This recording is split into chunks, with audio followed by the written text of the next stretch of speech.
Hi and welcome to this Blueberry Markets video update with me, John Kibler, head currency analyst. In this video we're going to go through the Forex market outlook. We're going to outline some of the currency strength and weaknesses of this week and a few pairs just to keep your eye on. So according to last week's data, the two strongest currencies were the Australian dollar and the New Zealand dollar, and the weakest currencies were the pound and the US dollar. So the US dollar falling is pretty much in line with what we've been speaking about a lot lately, and in regards to the seasonal analysis for the US dollar. Typically, seasonally, the dollar does not perform very well through April, and that's proven to be being held up at this moment in time. We can see that on the US dollar index, for instance, that the dollar is falling. We can see it here behind us on the euro dollar, that euro dollar is trending to the upside, so that's forcing,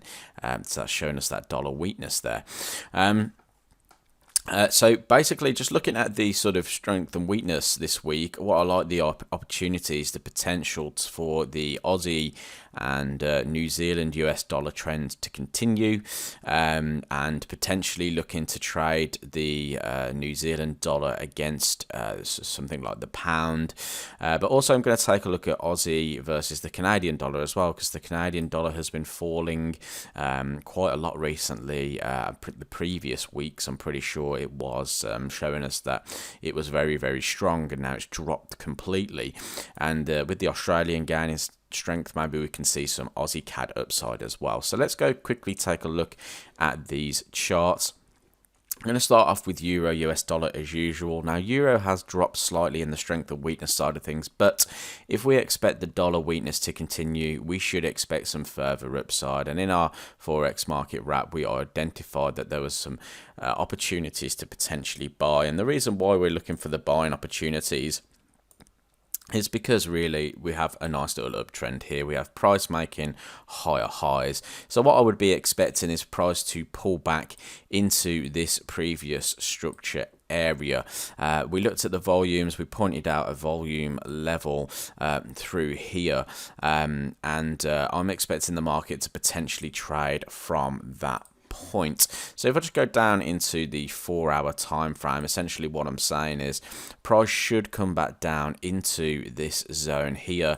The most traded level through this point is, let me just move this down, around about 119.03s and around about 118.98s. It kind of zones in through that area. But if we just take the whole number 119 as the level to watch, this is going to be the area I'm going to be looking for buying opportunities. So if price can pull back into this point, we can look for long opportunities from there. Alternatively, if the dollar weakness is going to continue, we could see a breakout on this 4-hour time frame to the upside as well. So just be aware that we may not get this pullback through here.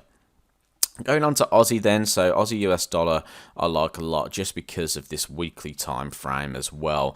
We can see that the market is overall in this weekly uptrend. It came back down into these lows here and rejected and started to move higher. We also had a breakout of this weekly trend line resistance as well.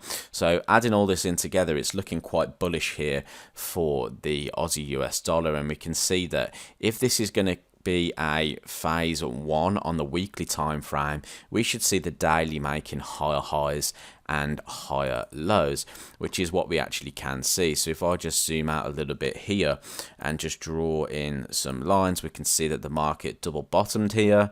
It's making higher lows at this point, and now we have the higher high pattern. So in theory, what we should be looking for now is price to pull back again into this consolidation zone here, or the retracement phase, and then a continuation of the Aussie US dollar prices in line with that strength and weakness. So keep an eye on this, keep an eye on this sort of previous structure area. If price comes into here and you start seeing some bullish price action again, then it could be a trend continuation on the daily. Going on to Kiwi then, so I like Kiwi as well, just because, again, lots of strength coming from the New Zealand US dollar. It's not my favourite compared to Aussie US dollar, but we still have some factors here that suggest that we are seeing some strength and weakness. We have the market making higher highs here.